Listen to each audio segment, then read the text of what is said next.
Hello, welcome to Arcade Couch, the best place to chill with your friends, get your game goodness each and every Monday. My name's Blight. Join me on the couch. ASHLLHE Obley. Ashley Hobley.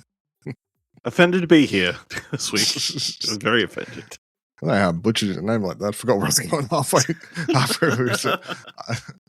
I failed whatever the hell I was just attempting Spelling? to do. Yeah, I failed spelling. Take me back to school. I know. I got to. I don't even know. Yeah. I think I was trying to. Shout out to what's his name? Yeah, who? What are you? This is such a weird tangent. I don't even know where we're going. Shout out to what's his name? No. Who? A speller? Yeah. A speller. What? Famous speller? Guy Montgomery.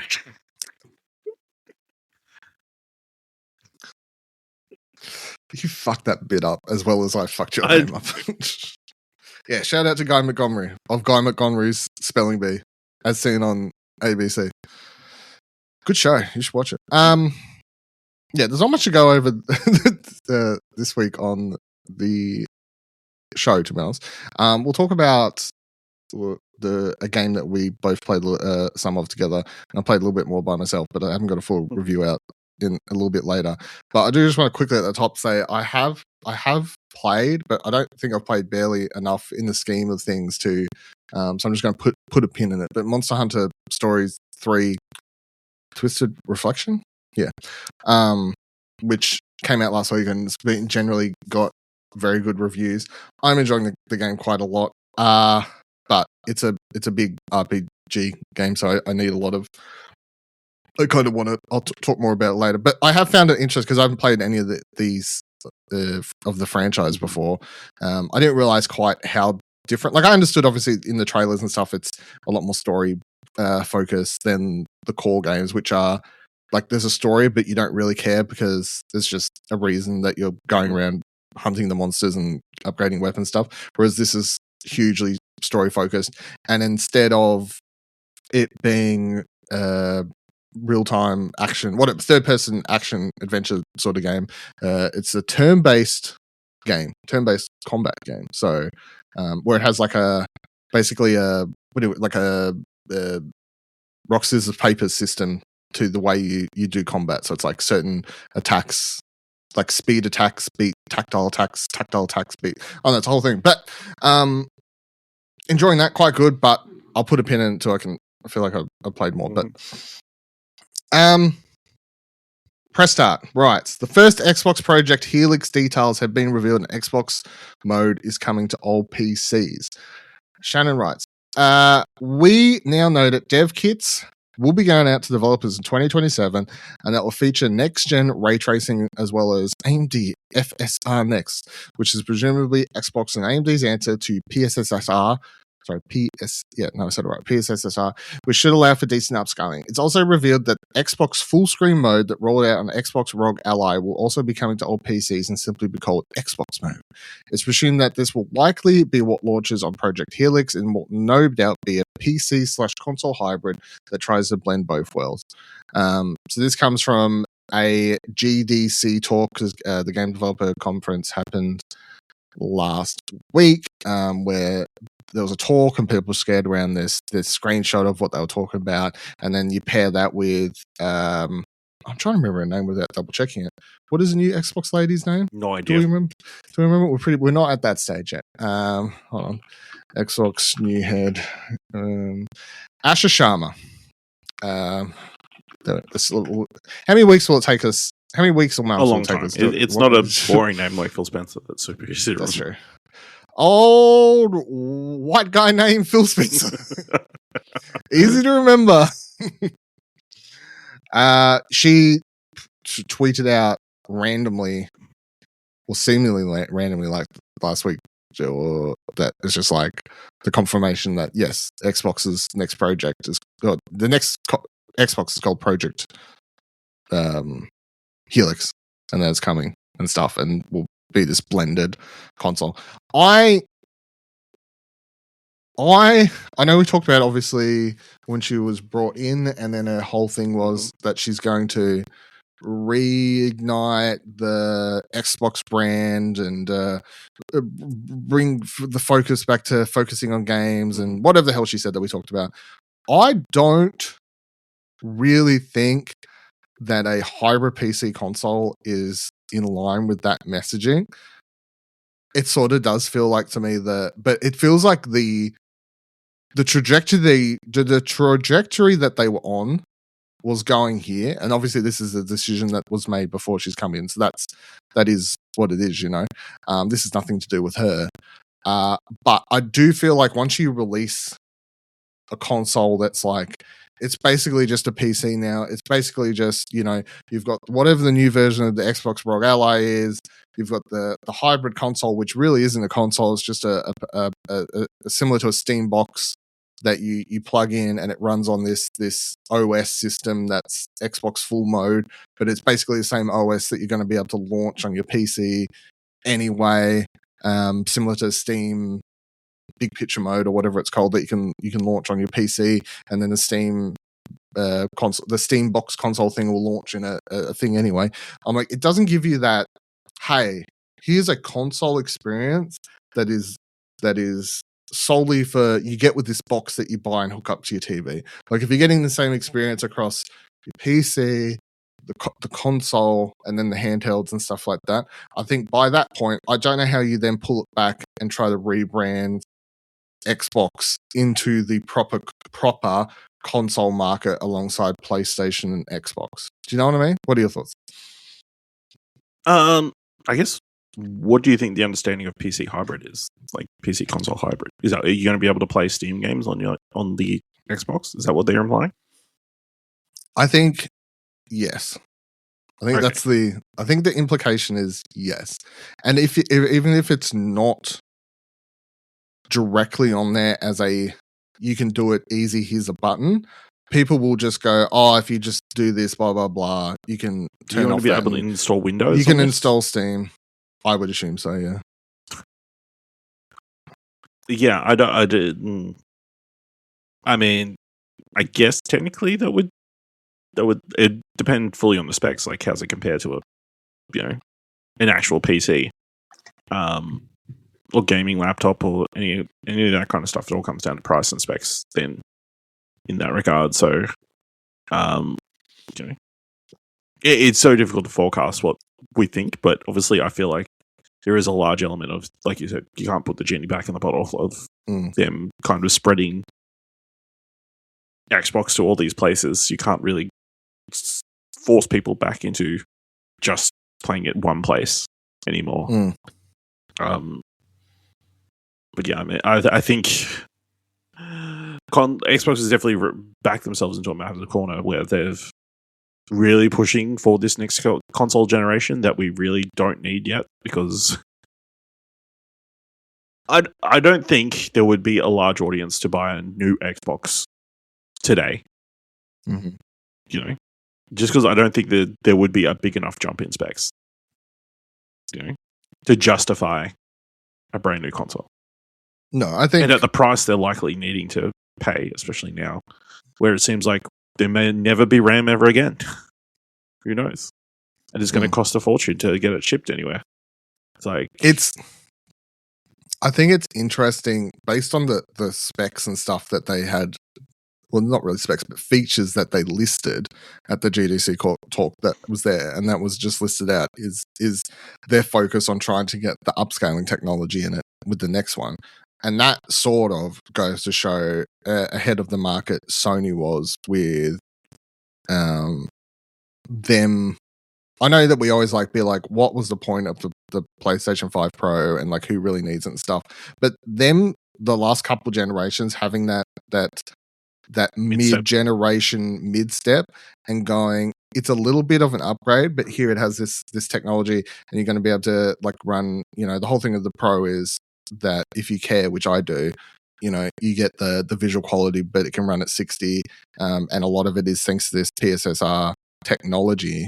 It does go to show that doing that, and that's them chasing it by what they've talked about in that, trying to chase that upscaling technology, because the upscaling technology is also a big part of the PC consistently has been for like the last at least 6 years. Especially since ray tracing and stuff, it's like being a hand-in-hand market of the good upscaling technology that can help you run games with ray tracing and all these fancy visual specs enabled, and AMD or NVIDIA's version of these technology on PCs enable people with lower spec rigs to run games at higher quality visual settings and still get good frame rates and stuff. So to me, it kind of just goes to show that PlayStation was right and continues to be right with the mid-generational upgrades. Because the thing with the mid-generational upgrades, like doing a Pro, is no one feels obligated that they need to get it. It is an optional thing, but it allows them to still work on technologies and put them out. What are you fucking putting your head around? You say that, but I don't know if you remember when the Pro was coming out and everybody was saying, who the hell wants this thing? People were still very angry when that was coming out. You know what I mean? Yeah, but they did the same. But is that the same with anything PlayStation puts out?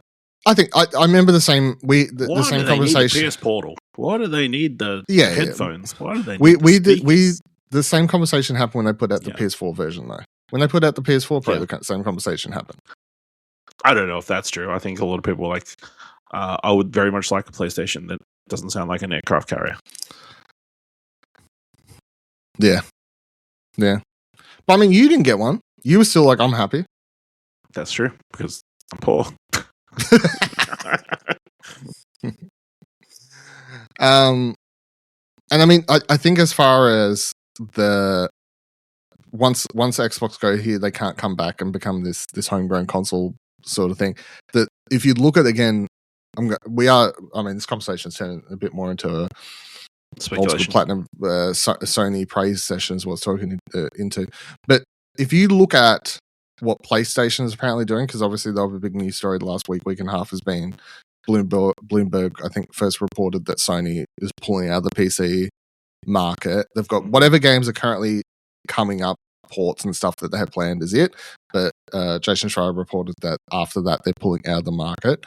The thing with that is they can do that, and the most you'll have is people annoyed, PC gamers annoyed. They got a little taste of it. They're like, oh, a little bit of this PlayStation Studios goodness. I was loving this game or loving this series. Okay, you have to buy the box now, baby. You know, but Dylan, I won't be able to mod Miles Morales to be a white person now.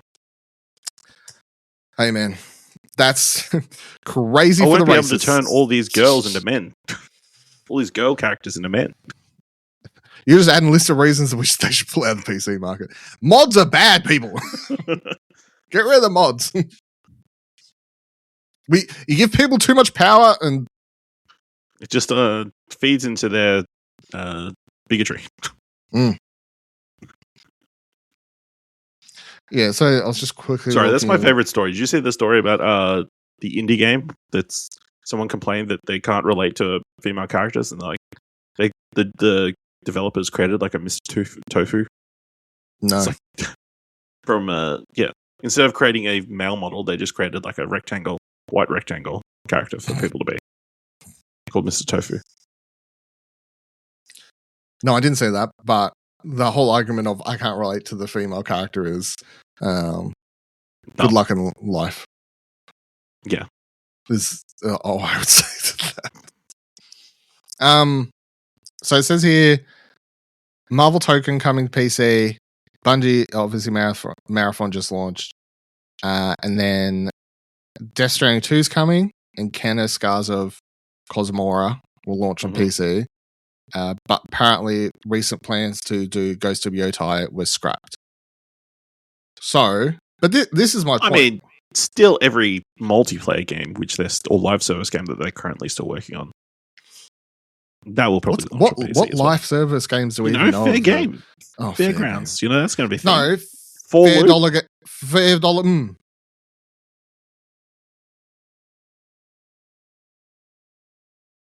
I was really going to enjoy that awkward silence. If you have that feature on called Trim Silence, like I do on podcasts, it ruins what just happened. But that's fine. You have to make sure you don't trim the auto editing. Yeah, I mean they might still come out. But also, have they like put so much of their catalog out that they put it out so quickly that there isn't enough. There's not enough time between things now. Yeah. But I have seen people go, and it's obviously just the PC fans, where it's like, how dare you give us Ghost of Tsushima and then not give us Ghost of Yotai? This is bullshit, blah, blah, blah. I'm like, it's kind of good. It's a good move by Sony because they literally went, here's a good... And people are like, man, this game's so good. Oh, it's so good. I really want to play the next one. Fuck! Like, I have to buy a PlayStation now. And Sony's like, yes, you have to buy a PlayStation now. Because I guess my point is, like, Sony stepped a little bit into the waters of this PC market, but not so much that they couldn't do this, where they could step out. Yeah. But Xbox is they're in the mud. That water turned into mud. And they're sunk into that quicksand. There's no escaping it now. Well, I mean, it just depends on what your ultimate goal is. Is your goal to sell consoles or to get people to play your games? Well, I think that Phil Spencer's goal was option A, but based on what recent comments were, his was point B.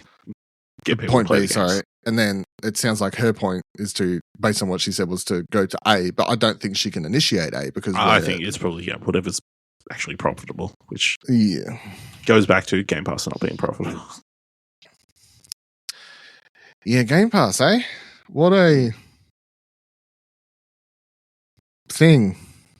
It's interesting to think what kind of world we live in if Game Pass wasn't a thing. If they kept having people having to buy their exclusives, would they be close to PlayStation or would they be further away? I don't know. I'll tell you what though, I had a really good recent example. My boss at my new job, talking to him, because just asking generic questions about life and stuff for me, video games came up. And then he was saying that he's brought Xbox Game Pass and loves it because for his kids, he doesn't have to buy video games anymore. Just pays for Game Pass and there you go. There's all the games. Play those. I'm not buying you anymore. So you can understand why for certain markets and stuff, obviously it is it's great value.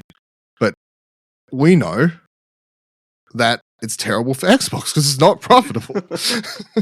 Because, it turns out getting people to buy every single game would be more profitable than getting them to pay $13 a month for access to all the games. Super pro-consumer, but set a terrible precedent for the we assume industry. You have to pay some sort of royalties to they would, the companies as well. So so different than like if you look at Netflix and they pulled out of paying for licenses for as much licensed content once they started doing more and more. Do you like if you think back to when it's like Orange is the New Black and House of Cards and whatever, like those early few series they had so much more licensed content on there.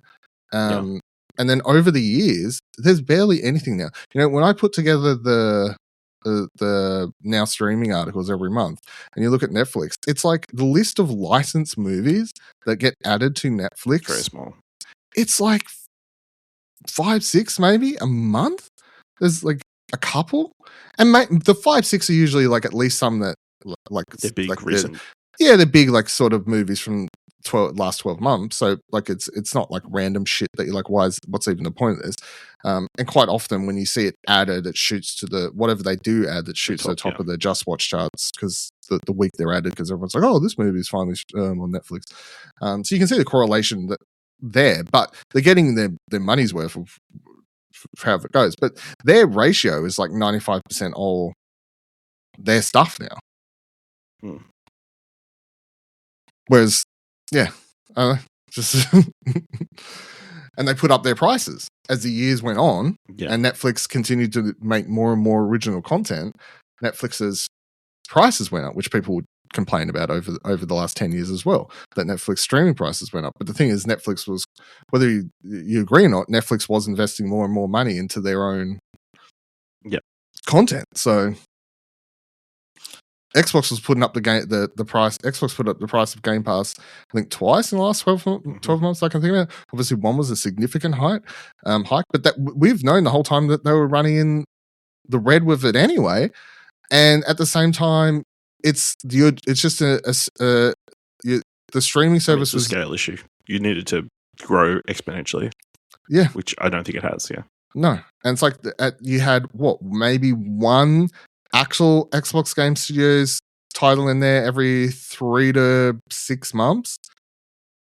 The majority of that is all just random titles added every month. So, I mean, it's interesting to think, like, again, going back to what if Game Pass wasn't the thing, like, would that have seen Xbox Game Studios like put out better stuff because they needed to sell, like, because obviously during this last, like, I think we've discussed it multiple times, like Game Pass, Xbox hasn't had a Game of the Year contender for several years, forever. Yeah, you know, would that have had a greater effect on Xbox? Because people will only buy highly critically received games and that kind of stuff.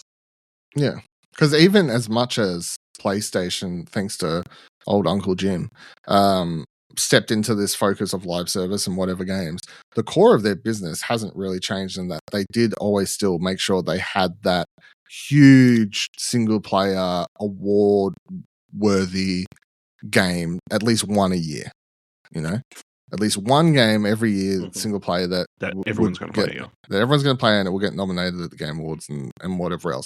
So even though the PlayStation's business practices under Uncle Jim went to shit, that part didn't. Still didn't. They always still put something out. Yeah.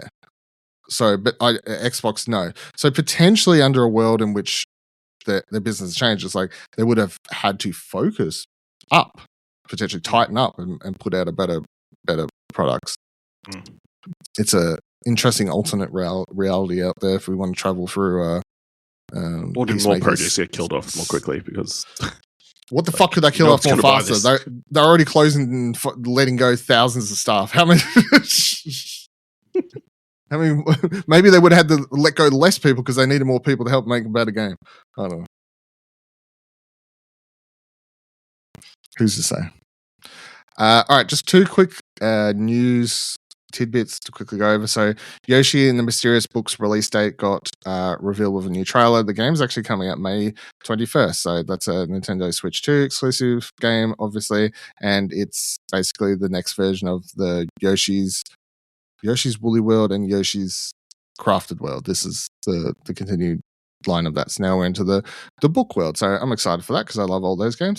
And then South of Midnight is coming to PlayStation 5 and Switch 2 on the 31st of March. So if you don't have, if you didn't play that on Xbox or PC, I quite enjoyed it. It's got a beautiful art style, very interesting.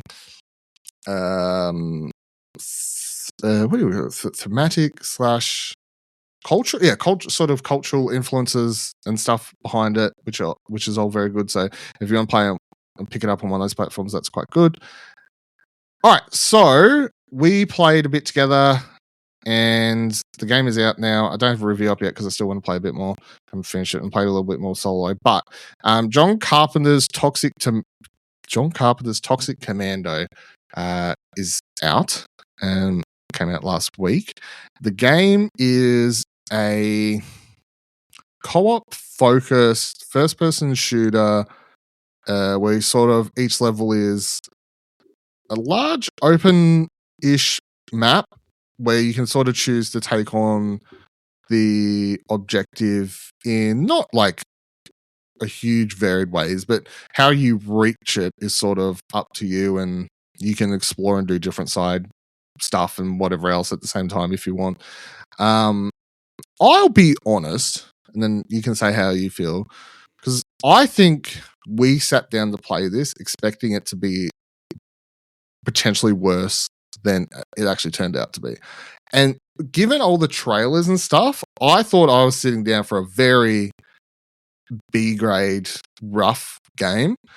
I think, although the story is obviously very meant to be B-grade on purpose, and this sort of ridiculous 80s story where this group is like attacked by some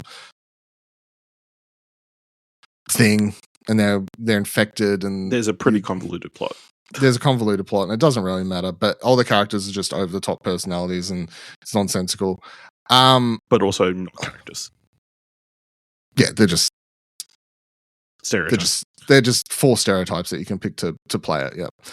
I actually found that I think the combat was quite a lot of fun. I think the shooting feels quite good.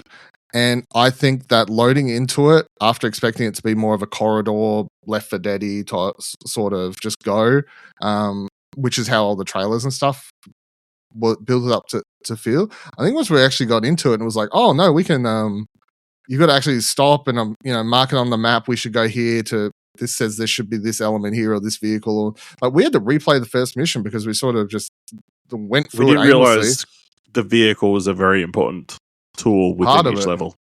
Yeah, so then it's like every other level. Then afterwards, it was like load in here. It says there should be a vehicle. Go here. We need these elements, whatever they're called, certain things to make sure we can gears, so we can activate things as we go through. So suddenly, when it was realized it was this more open thing where you had to like plan and go do different things, it made the game a lot more interesting to me, and generally did feel like the shooting and all the guns and whatever were surprisingly quite good. So I want to finish it before I don't think the story is that interesting, but just for the sake of it, I was surprised that this was a lot better than I thought it was going to be, to be honest. What were your thoughts? No, I think I agree. Mechanically, it's a pretty good game. Like, we were having a good time. The combat was really good, pretty good. The shooting felt pretty good. The loop, I guess, was enjoyable, and like we're happy to like go one more round. Like, it wasn't something like we did finish one level and like, yep, we're good. Felt like we've got the full experience. Each one of the levels that we played kind of felt a little bit different. It had like different mission objectives and that kind of thing. But everything surrounding it is kind of bland and not that interesting, from villain designs to characters to the plot, to what the plot is.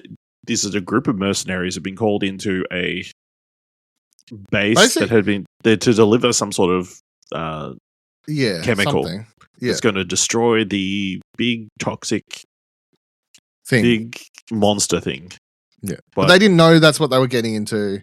No, at the start of the game, it gets destroyed, in the tutorial, and now they're infected with some sort of disease. And now the dude who hired them is helping them, 1, stay alive, and 2, kill the monster.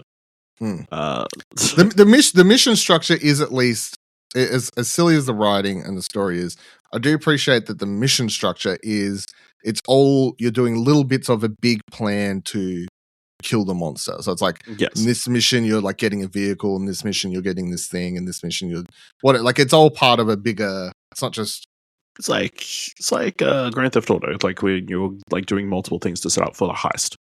Yeah, the big heist mission will be the climax. I assume the big kill the boss thing will be pretty good. I thought, it was good. Had a good time. Obviously, there's a lot of customization. Like, there's a lot of things to unlock, like, but very minute things to unlock, like slightly different colors of the gun and that kind of stuff.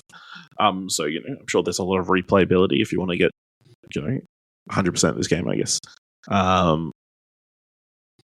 mean, I think I think the both the enemy AI and the co-op AI, like, obviously you go out in a squad of 4. We had only 2 of us, so 2 AI companions. They were pretty good for the most part, So. I'll say they feel fine when you're playing, but when you play by yourself and you have 3 of them, they're idiots because you just notice that it's a lot worse. I think probably what happened. Yeah, what happened was generally one AI would follow both of us. Yeah, that's what happened. They would split them up, so I don't think we noticed it as much when I was playing together. But yeah, when I tried it by myself, you do fall into the use 3 are fucking useless scenario of typical just AI bots filling the roles of a game that's designed to be played with humans instead. But that's sort of what I would expect. I don't really. That's the same as anything of this sort of genre. Yeah. I do think that there is an element for all that. There's a ridiculous amount of gun customization and all that sort of stuff, as you were saying. It does very much feel like Saber Interactive with like they've set out to almost chase the COD zombie fans with the game to a degree. I don't think that's the way the game was marketed. You get really hardcore with how minute changes to your gunplay. Yeah. You can definitely alter the fire rate and that kind of stuff to fine tune it however you want. Yeah, there's more fine tuning than I would want, to be honest. Yeah. Just give me 5 guns and I'll pick which one I like using the most. Yeah. I don't mind. You get a skill tree. Yeah. You can build out your particular class / character the way you want to a degree, and that's fine because they each have like a special power that they can use, and then you can build that out to slightly differentiate how your version of that character plays. That's fine, but yeah, the gun stuff is like weirdly in depth. Maybe because we're from Australia, so gun culture it's different. Yeah, but it's a lot. You can make them things and whatever else. I do also think that this game has a big not to go back to an element where I talked about it, but the car stuff and multiple cars, multiple different vehicles you can get around the map, and they all fill fit different roles. I do think that is something that does make this game sort of stand out a little bit amongst the ranks, because most of these cooperative shooter type things, even if they have semi-open level design, none of them really have vehicles. Like, I can't think of one that with vehicles is such a, COD Zombies has never had fucking vehicles, even in their semi-open maps and some versions and stuff. So I do think that's a different point that this game has that potentially, like, if you're a fan of, and there are people who fall into this, it's a genre that they're a fan of, like zombie-like cooperative shooters. That is a genre of games of which there is at least a few. None of them have the vehicles and stuff that this one does, and the wider open scale of the level design. So I think it is doing enough to help differentiate itself from other ones. Well, I think this goes down to the scale of the maps, which are quite large. Like, I'm thinking back to when we played like Back 4 Blood or something like that. It was a very linear, like very Left 4 Dead defined, designs, like you go to point A, you go to point B. That's how it is. There's no creativity or like choosing of options. So the scale of the map like lends itself to having requires vehicles, because it was quite arduous the first time that we ran through without using any of the vehicles, and we're running from point A to point B. But I was getting annoyed because I was like, why is there so much goddamn walking around, running around? And then when we load it back up, I was like, oh god, now we're gonna have to, because we failed the mission, it's gonna have to do so much running around again. Massive. I was like, oh, vehicles. Yeah, that makes sense. Vehicles, and also we need to collect these gear things. Yeah. Pay a bit more attention to what we're actually doing here. Hey,